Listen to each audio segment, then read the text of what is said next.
জানেন তো, বিদেশে আসার পর প্রথম দেখলাম এরা পামকিন স্যুপও খায়, অর্থাৎ মিষ্টি কুমড়োর স্যুপ। জীবনে কোনোদিন শুনিনি দেশে থাকতে। আসলে দেশে এইসব স্যুপের এত ভ্যারাইটি তো পাওয়া যায় না। এখানে এরা অনেক কিছু স্যুপ খায়। তো যাই হোক, এই পামকিন স্যুপটা আমার একটু ওয়ার্ড লাগতো শুনতে। তো একবার ভয়ে ভয়ে এই রেডিমেড স্যুপের প্যাকেজটা ট্রাই করেছিলাম।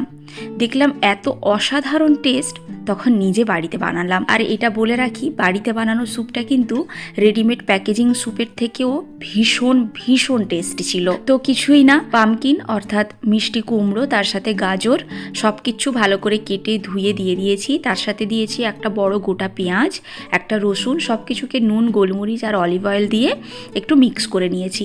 আমি ওভেনে রোস্ট করেছি, আপনারা চাইলে এটা তাওয়াতেও করতে পারেন, অর্থাৎ গ্যাসের চুলোতে। শুধু লক্ষ্য রাখতে হবে একটু গাপোড়া গাপোড়াভাবে রোস্ট হতে হবে। সব কিছু মিক্সিতে দিয়ে একটা ফাইন পেস্ট বানিয়ে নিয়েছি।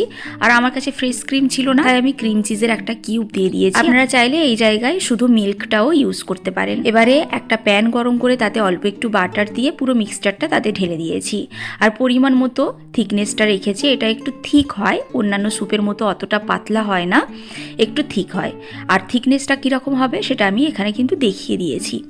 ব্যাস, আর কিছুই নয়, জাস্ট ফুটে উঠলে নামিয়ে নেব। নুন, মিষ্টি আর গোলমরিচটা নিজের টেস্ট অ্যাকর্ডিং অ্যাড করতে পারেন। ফুটে গেলেই সব কিছু রেডি। এবার গরম গরম এটাকে সার্ভ করে নেব একটা বলে। অবশ্যই বাড়িতে কিন্তু এরকম শীতের সময় ট্রাই করে দেখতে পারেন। সন্ধেটা কিন্তু একেবারে জাস্ট জমে যাবে, ট্রাস্ট মি।